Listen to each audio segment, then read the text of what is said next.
Hello, today I'm joined by our CFO, John Cunningham.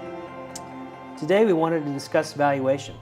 It's a topic that's relevant for sure in any sort of merger, acquisition, anytime a business is being bought or sold, but it's also really relevant when there's any sort of discussion that management's going to have with investors or with any lenders. So today, I think we need to cover three key questions in understanding valuation and value drivers and what drives value in a business. What they are is simply what is value? It's an important question to ask, I would think. Also, how can it be measured? And finally, what adds or subtracts value? So the first question is, what is value? I think we would say value is pretty subjective. It's a matter of perspective. But the relevant perspective is that of the buyer, the lender, or the investor. We all might have some sense of what we think the value of our business is, but somebody else's perspective is the one that's going to have perhaps the greatest influence. So one definition of value is the economic benefit received discounted by the cost of acquiring it. There's certainly different types of value and valuation. John, as a CPA, I think you're more than qualified to speak to different types of value and valuation methods. What are some of those that might be relevant? You're exactly right. There are a number of different methods for valuing a business. And one of just going through a laundry list: fair market value, investment value, fair value, statute fair value, intrinsic value, book value, synergistic value, value in gold coins. But there's several that are considered more formalized, that are used in the market for when a transaction is about to occur. Jared, would you like to go through a couple of those? Sure. There's three main valuation methods that I think we see most of the time. And I think it's worth pointing out that good questions are maybe the number one lever that managers and investors use to understand what the value is. It's really as simple as that. Asking important questions relevant to that business that really get at the heart of operations. That is, as simple as it is, I think it's really overlooked. Overlooked how simple just asking questions. Why does this work the way it does? Does it work? Why do you do it that way? This is a basic exercise that I think really gets at where's the value, again, from the buyer's perspective. So those processes that I think we see most common, there's a market approach. Mm-hmm.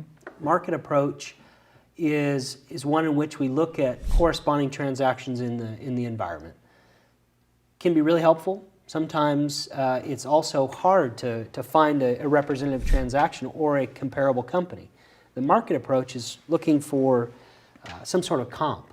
So is that like if I go to sell my house, my realtor will pull comps on houses that have sold recently and value my house according to that? It is, and I may have some issues in that example. I have a hard time finding comps for my house. That's been my experience. So it is fairly easy to understand, though. That approach is pretty straightforward. It appears less subjective. Mm-hmm. You're looking at what's happened. It's fairly real time. This sale did just occur. Can give us some price discovery. But not always can we find comparable transactions. So it is certainly limited by how comparable something is. That's subjective.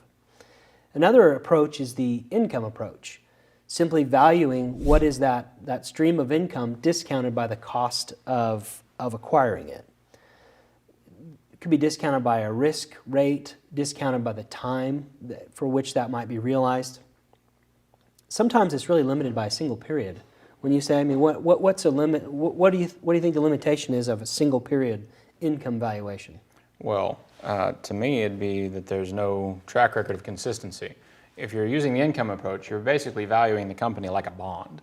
So you're going to try to discount the future cash flows of the business back to the present day and give it a value based on that. But if you only have one period that you can value it from, then there's no track record to base any future performance on. They may have had just one great year.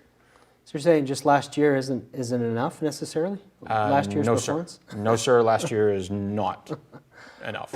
Well, and in single period, there's some element of speculation, right? Absolutely. If I'm valuing based on what has happened, I would be buying it forward looking, wouldn't I? You would. So- You would.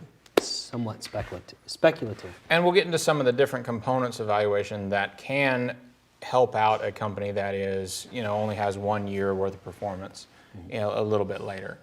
But what you said there were 3? I think the last and perhaps the simplest is the asset approach. Looking at a business's net assets, the fair market value of those assets, maybe even the book value. But that asset approach is fairly simple in that it simply says, what is the equity? What's the equity of this business? Mm-hmm. And nets that out. And that can be variously applied. But it can be probably one of the best applications is a company that doesn't have much income. Maybe you caught it in a single period where the income is low or dwindling. It's a different valuation method that might capture the true value to a buyer. Okay. Better. So an important question, I think, would be how can management influence the value? Might be the most important question.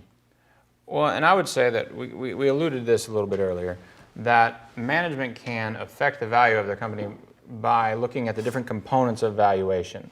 So you can break the components down into 2 categories. There are value detractors, which are going to increase the risk of the investment, and then value promoters, which are going to increase the sustainability and the long-term viability of that company and make a potential investor or potential buyer look at that and say, that is a good investment because there is some surety of a long-term performance. So in the area of value promoters, we're looking at things like stable experienced management team, proprietary assets or processes, long-term contracts with your customers, potentially a large database of customer data with backgrounds, or if you have a very unique location. Some value detractors would be a high variability in either your expenses or your income. Then if you have a business that is dependent upon one person, that business is honestly not worth very much, because if that person goes away, then your business goes away. How often would you say we run into that? Key man risk. I would say that we run into that with small to mid-sized businesses quite often, because a business has been built on a founder who was an excellent technician at what that business does. And all their relationships. And their relationships, exactly. And they manage all the relationships and supervise most of the work. And if they go, the business goes. And that leads directly into the lack of process and automation, which is another value detractor. If you haven't built a business in a systematic way, so there's a system, then there's not really much for a buyer to buy except a job. There's not a lot of people I know who want to buy a job. I'm not sure if you're getting at this, but I think you might be. It's helpful to understand these components of value long in advance of a formal valuation or of a transaction. Would you say that's correct? Absolutely. There are valuation, if there is any contemplation of the company being, even a portion of it being sold off, or entering into a partnership arrangement where the value needs to be known, then it's good to look at, from a management's perspective, it's good to look at these components of valuation well in advance of that happening, just so that when you go to the point where you're ready to go to market, that your business is set up in a way that you've minimized your value detractors as much as you can and maximized your value promoters. I think you just highlighted the number one arbiter of value, which is really the market.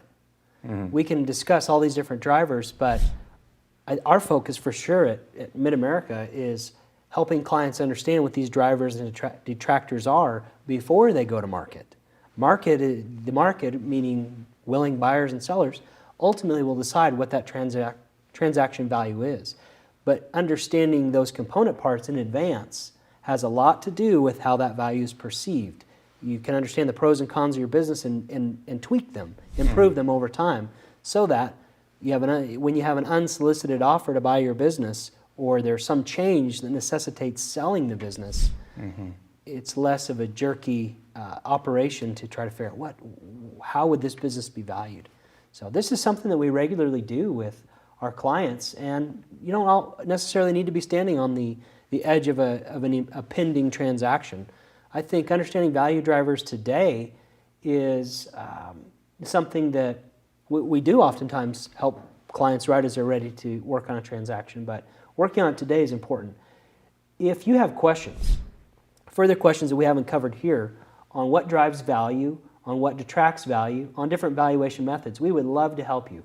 Please give us a call. We would be glad to visit with you more in depth and more specifically on your business.